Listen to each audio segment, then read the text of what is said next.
keep this joint moving right here, right there, because it was a big trade. Big trade in the NFL today. Minkah Fitzpatrick is no longer a Pittsburgh Steeler. He is now a Miami Dolphin.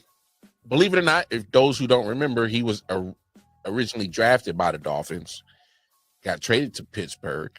Now he's going back. So I think that's yeah. I that came out of nowhere. Literally, I didn't see this coming. So I mean, you exchange Pro Bowlers, obviously. Minkah Fitzpatrick and the 2027 fifth round pick go to Miami in exchange for a cornerback Jalen Ramsey, tight end Jonnu Smith, and a 2027 seventh round pick. So that's the compensation right there. For the Steelers, the move caps off their most eventful offseason in recent memory, one that has featured multiple high-profile trades in the signing of quarterback Aaron Rodgers. So it has been it has been a very interesting offseason for Pittsburgh. But believe it or not, they're normally not quiet over there in Pittsburgh. Believe it or not, you can go down the line. There's been, outspoken players left and right. Hell, they just traded one in George Pickens and got one back in Jalen Ramsey. So, their off seasons are never quiet. Let's take a look from Mike Tenenbaum on his thoughts on the trade that went down out of nowhere. Blockbuster trade. Let's talk about it. Dolphins have agreed to trade three-time All-Pro cornerback Jalen Ramsey to the Pittsburgh Steelers. Wow. As part of this trade, Ramsey will get a $1.5 million raise this season, bringing his 2025 compensation to $26.6 million. Steelers get their man, and Ramsey gets another raise. Mike Tannenbaum, you are the former general manager of the Miami Dolphins. Your reaction to this trade? Not surprised that he got traded. That was well reported. A lot of us thought he was going to go with the Rams at some point. They were looking for a corner. He had been there. You heard Sean McVay said that was certainly a possibility. This is another sort of like interesting move by Pittsburgh. They obviously acquired DK Metcalf, gave up second-round pick, $30 million, 41-year-old quarterback. This is an all-in Darius move. Slay opposite Jalen Ramsey. Yeah. So this is an all-in move. Very atypical of Pittsburgh, very intriguing. Look, Aaron Rodgers, to me, is still the third best current quarterback in the AFC North behind Joe Burrow, Lamar Jackson. Very interesting move by the Steelers. Maybe they could get a good year or two out of Jalen Ramsey, help to defend those great offenses. Graz, does this move Jalen Ramsey to the Steelers change your viewpoint of where they finish in the AFC North? No, I don't think so. I mean, look, Jalen Ramsey, obviously great player, but it does. My concern about the Steelers offense is the age on it, right? And I don't see how this helps that concern because they're not, but look, it's an area of need, an area of concern where they get stronger, and maybe it's a hedge, because Darius Slay, older player as well. So, I mean, good move for the Steelers, but no, I don't see it as something that takes them past Cincinnati or Baltimore. Yeah. Graziano is right on that last statement for sure. So obviously Jalen Ramsey, 30 years old, Minkah Fitzpatrick, 28 years old, swap. Jonnu Smith goes to Pittsburgh. I was surprised about Jonnu Smith. Pat Freiermuth is a solid tight end. Maybe hopefully you can try to make him a more focal point at some point in time. Still relatively young. Maybe I don't know the Jonnu Smith joint. Maybe obviously you need second and third tight ends, fill up the roster, fill up the depth chart. I guess I don't know if that helps the trade go through because of finances. I'm not sure. But maybe Pittsburgh is looking for a nice second option at tight end, which I understand. Jonnu Smith, I love his game. But one thing that kind of started getting my gears going when I was listening to that clip is I don't hate the trade for Pittsburgh completely. I don't hate it completely. Is because, Darius Slay, big play Slay, he's still nice. Jalen Ramsey, say what you want about the guy. I still think he's a top 10 corner in the league. Yeah, in my opinion. I know a lot of people say, oh, he's been getting burned lately. Well, corners get burned, all right? That's just going to happen. You're not going to win them all. But he's always been a dog, always been physical, always, never scared of a challenge, never scared to, win some, lose some. And he's going to talk shit to it. So I've always appreciated Jalen Ramsey because he's always been, fair. So when you look at Jalen Ramsey on one side, Darius Slay on one side, when you put the picture like that, that's really not a bad thing. It's not a bad look. The only thing I'm really tripping about in this whole trade, if I'm Pittsburgh, why did you have to get rid of Minkah Fitzpatrick to make this happen? If I'm Pittsburgh, I would look at Miami and say, hey man, I would is there a way we can do this without Minkah? Because look at the potential that you could have been. Darius Slay, one side, Jalen Ramsey, another side, Minkah Fitzpatrick, a Pro Bowl safety, all pro safety. All right. Minkah Fitzpatrick is one of the best safeties in the game. Imagine that secondary. And to be honest, I think that had probably done something to make TJ Watt a lot more comfortable knowing that, hey, even if I don't get to the quarterback, man, my secondary loaded back there. All right. The potential of what that could have been if all them guys stay healthy, play, majority of the season together, that's a deadly situation. And you got TJ Watt, Cam Hayward up front getting after it. Highsmith on the other side, getting after it. I mean, that could have been something nice. Because it's one thing about the Pittsburgh Steelers. You think about the Pittsburgh Steelers, and the first thing that comes to mind is steel curtain, rough, rugged, hard-hitting, Palomalu, James Harrison, Joey Porter, Greg Lloyd, Kevin Green. You know what I'm saying? You think of just hard-nosed, smack you up the right. Hey, come on. Rod Woodson, Carnell Lake. Talk to me now. You talk about defense, smart players, guys that are just going to make the right play. Get after it. It's a certain aura, certain, je ne sais quoi, certain, razzle dazzle that comes with Pittsburgh and defense is synonymous, goes together. So I think the possibility of what that could have been would have been amazing. Y'all keep Jonnu Smith because we're going to keep Minkah. Let's just try. I would have found a way to try to, make that a situation where I wouldn't have gave up Minkah Fitzpatrick. I think that's a part of this trade where I'm like, I probably would have tried to find a way to keep Minkah Fitzpatrick. If there's some way that you could have made it happen. Because for me, maybe it's just a bias in me. I just love Minkah Fitzpatrick's game. All right? I just love his game. Relatively durable.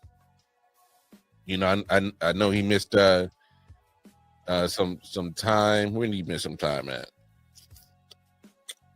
Okay, 2019. No, he played pretty much all season. Missed a couple of games in 2025 and missed about 7 games 2023, but bounced back and played all 17 last year. All right. Love his game. I really do. One of his best years, 6 interceptions, 4, 5, 5. You know, he was racking up some interceptions. Okay. He got a couple of TDs in his career. 3 of them. 4. My fault. 4 of them. But yeah, I originally drafted in Miami in 2018. 6 years later, going back. I thought that was quite interesting.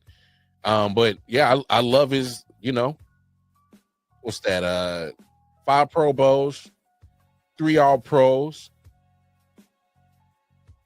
What's that? AP. Hey man, the guys like that. Love his game. But I mean, it is what it is. Both of them got a couple of years left on their contract, so this is almost like, you know, prove it moments, prove it 2 more years for these respective teams. Obviously, Jalen Ramsey, hey, go ahead and get he got the little raise, you know, $1.5 million. Get as much money as you can, because him being 30, he's closer to not getting those big checks. And so right now he's still, you know, at the higher end of the cornerback position pay scale. And so that's dope for him. That's dope for him. The only thing that worries me about Jalen Ramsey, and he, you know, he's relatively durable too. That's not the issue. The thing that really scares me with him is now this is 1, 2, 3. Now his 4th team. Now his 4th team. At 30 years old. As a what? 1, 2, 3. A 7-time Pro Bowler. A 3-time All Pro. Right. I'm just confused on how. If you like that, hey, how come you're on your 14? What's going on? I don't know. I don't know what's going on behind the scenes. I know just as much as y'all. What I'm saying is I'm trying to connect dots. Y'all know I'm a dot connector. It just doesn't make sense. Because when you're like that, people aren't just so easy to move off of. If it's about the money, they'll try to figure it out. They'll try to, you know, we can figure that out. So I'm just confused on how you on your 4th team. I'm just confused by that. You don't let great players walk out the door. So, or you're so easy to get moved. So something to me is not adding up with Jalen Ramsey. Is it behind the scenes? Is it the locker room? I don't know. Something's just not adding up. Something's just not making sense on how are you consistently on the move? Nothing's permanent. All your whole house is in boxes. It gotta be, because you don't. wifey scared to get comfortable. She's like, we might be on the move again. This is literally. This is now 10 years in the league, 4 teams. For a 7-time Pro Bowler? That's not unusual to y'all. That's highly unusual to me. What? But like I said, I don't know. I'm just trying to make sense of it. That's why this trade for me was very shocking. It was very shocking. Here's the problem with the trade with Pittsburgh that I'm really kind of shaking my head on. Not just the fact that I still wouldn't have found a way to make sure that Minka stayed in Pittsburgh, but this team's getting older. They're getting older on defense because Darius Slay isn't a spring chicken. Jalen Ramsey's not a spring chicken in football terms. Cam Hayward's no spring chicken in football terms. So majority of the talent that you're adding to the team that you're expecting high contributions from are also older players. They're older players. I understand the benefits of having older players, especially, the vet savvy guys. They can, galvanize the locker room, get everybody on one accord, and hey man, team, yeah, they can make a run. I get that, cool. Well, I understand that the point of having veteran players in your locker room, but at the same time, they've also been giving up young talent, and yes, they might do things a little bit unorthodox. I understand that. And maybe I think that's just where Mike Tomlin's at. He's like, hey, I like mature people. I'm just gonna word it like that because I don't know George Pickens. I'm not gonna question that guy's maturity or anybody else that's been in and out of that locker room. But one thing I am noticing is I noticed Mike Tomlin's success in the NFL when he won the Super Bowl. Went to a Super Bowl, it was a more vet-heavy team. It was a vet-heavy team. So, I kind of heard the guys, Graziano and Tannenbaum, kind of say this is an all-in type of move, and then you kind of look at this like, I think it is an all-in type of move. And I said this before, when they signed Aaron Rodgers, this needs to be a boom or bust year for Mike Tomlin. If they mess around and go 7-10, 8-9, miss the playoffs, I think they might move off of Mike Tomlin. It sounds like a crazy take, but at some point in time, it's like, oh, you put your coaching career on Aaron Rodgers? All right, okay. But just look at how they're moving things. This is a vet heavy team, a very vet heavy team on both sides of the ball. Is not a. I'm curious to see the average age of this squad, because majority of the people that they're asking for huge contributions for, they ain't no spring chickens. It sounds good. It looks good on paper. And if you look at those names, you're like, damn, man, if all these cats had got together about 5 years ago, man, you talking easy Super Bowl. I'm also curious to see how this move convinces TJ Watt to stop being so disgruntled. He ain't happy about his money.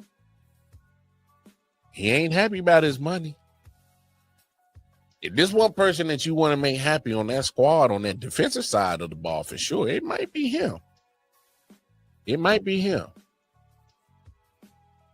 What y'all think? Do y'all think they move off of TJ Watt? I don't know.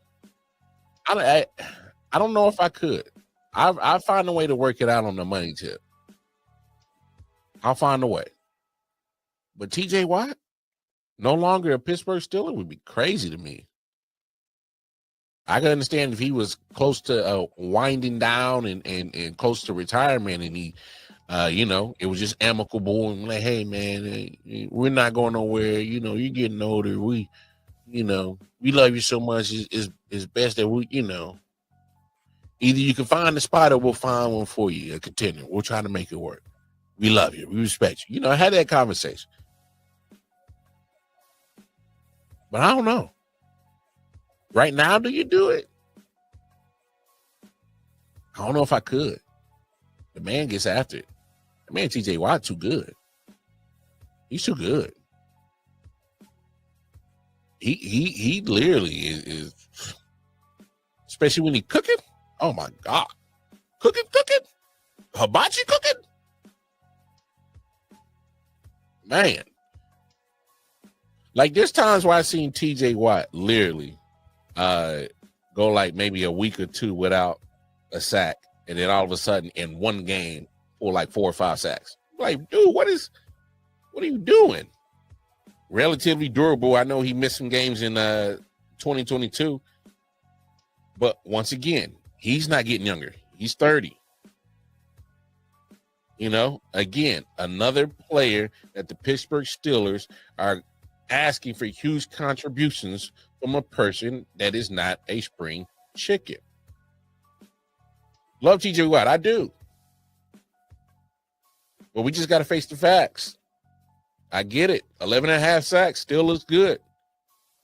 You know, he ain't too far, 2 years removed from a 19 sack season. 4 years removed from a 22 and a half sack season. All right. So TJ Watt's still a monster.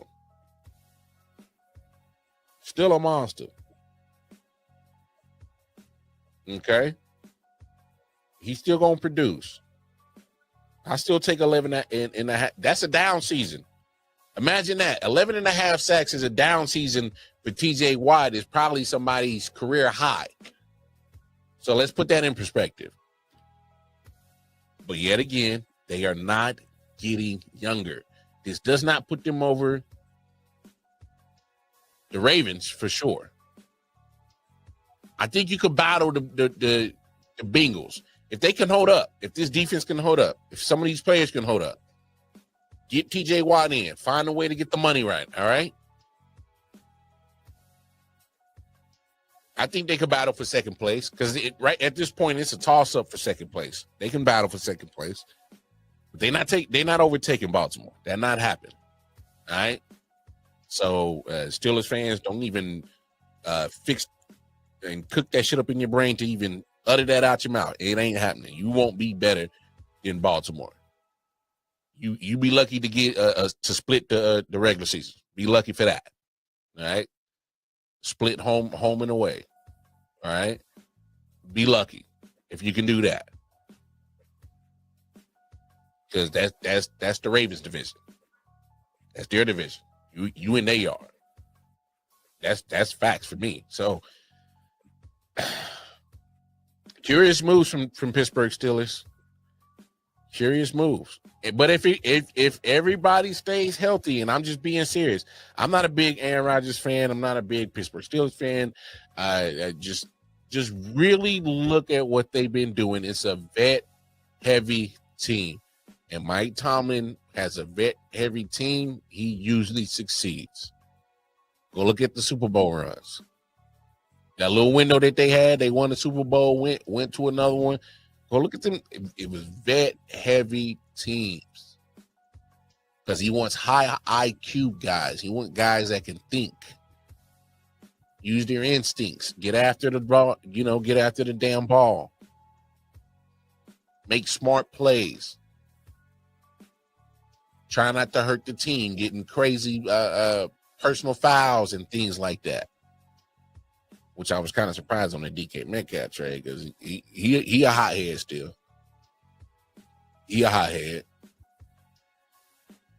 But for the most part, you look at this team, man. They a lot of maturity. Seasoned vets, guys have been there, been on the grind, trying to play some damn good football on their last few, years left on their football body. Hey, man, stay healthy. They might come make a wild card run for sure. Because I still think that it's just a lot of ifs. It's a lot of ifs when you get older. I'm damn near 40. I'll be 38 in a couple of weeks. Hey, this time I wake up, that knee get to popping, man. It ain't 28 Mar. 38 Mar move a little different. I can't, you got to be careful how because especially when you ain't as active as you once was. Back in the day, you was ripping and running, You ain't had no kids. You was able to go to the gym whenever, right? Well, right now, hey, your boy trimming down, though. Right now, hey, I'm down 40. Yeah. But it took a minute for it to get that off me, dog. Took a minute. All right? I don't bounce back like I used to. So, yeah, 28, I was great. 38, I'm good. I ain't great. I'm still good. But I ain't great. The only problem is, it's a step down, but at the same time, my good might not be as available as often as I was when I was great. That's just the breaks. All right. That's just human nature. All right. So when you look at this Pittsburgh defense, you're like, all right, they in this team, you're like, they good. They move like they used to. But if you put it all together and some things go their way, wild card could be definitely a sneaky wild card. And then at that point, all bets is off. You put Mike Tomlin with a vet heavy team in the playoffs.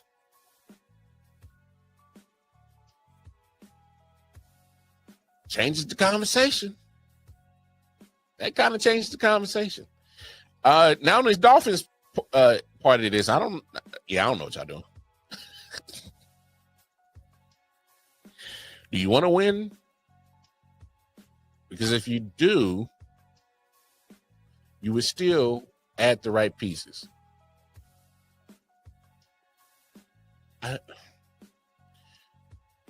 Answer this for me, Dolphins. I know this is separate from this trade, but answer this one for me. Are y'all a gluttonous for punishment? What happens if Tua Tagovailoa goes down again?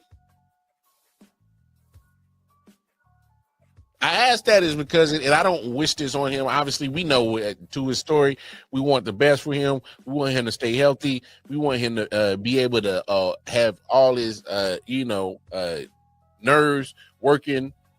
Be able to move properly, play with his kids, have fun and enjoy them.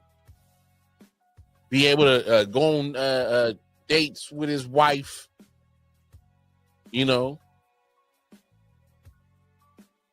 Have a comfortable life of what you're supposed to have. We want that for Tua. But my thing is what happens if he gets hurt again? Because the probability is there. It's not at zero. It's damn sure ain't at zero. He's had a history, especially when it comes to concussions. What if he gets another one and he's not able to be there for an extended period of time?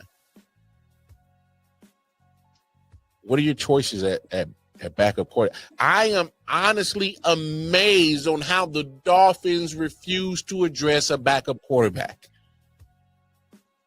I remember back in the days, Chase Daniel used to almost get $10 million a year for backup checks. And hey, man, it's $10 million just sitting on the bench. But guess what? There were times where he needed to get in the game because his starter got hurt, wasn't playing well, or something happened and he ends up playing solid football. Not great, solid football. He's a backup. We know what backups are. They're solid guys. They're going to give you some ups and downs. You just hope that you get more ups than downs. That's just what it is with backup quarterbacks. But there was a point in time in the period that the NFL was literally giving backup quarterbacks $10 million a year because it's almost like car insurance, almost like life insurance, health insurance, whatever it is, any type of insurance that goes with something that you pay for on a monthly basis, but you don't actually use the service on an everyday basis. You only use the service in case of. It's in case of. In case of this, I got this insurance. In case of that, I got that insurance. In case of this type of situation, I got insurance for that type of situation. And sometimes bite the bullet on that $10 million for a backup quarterback. It is what it is. Because guess what? Especially in your situation, Miami Dolphins, your quarterback has an injury problem. And you didn't really go back to a few years ago when that was a problem. You're like, damn, man, now we limping in the playoffs with Skylar Thompson. Yeah. Come on now. Why don't you have when Tua went out last year? You saw the drop in the offense. But guess what? You got to get something that's comparable at that same level or slightly below to Tua's skill level, or have certain similar, because that offense can get rolling when Tua is healthy and he's accurate as hell. He's deadly. He's deadly. But if he get knocked out, get hurt, can't play, what is your backup? What is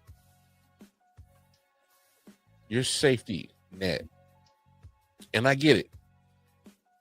You draft, who was that? Quinn Ewers? Okay, I get it. So you got a rook. Quinn's not going to be ready for that situation if shit goes left. Your offensive line ain't great. That's another problem.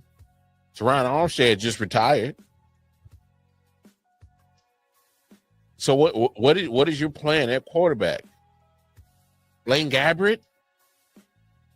Zach Wilson?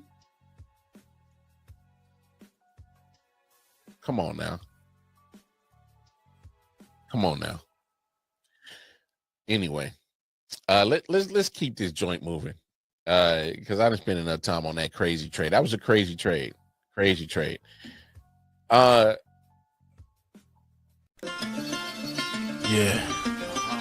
Solid Hill TD, yes, what's up? Yeah, come on. LW Sports Network, late night edition. Let's go. Come on. We about to raise the bar.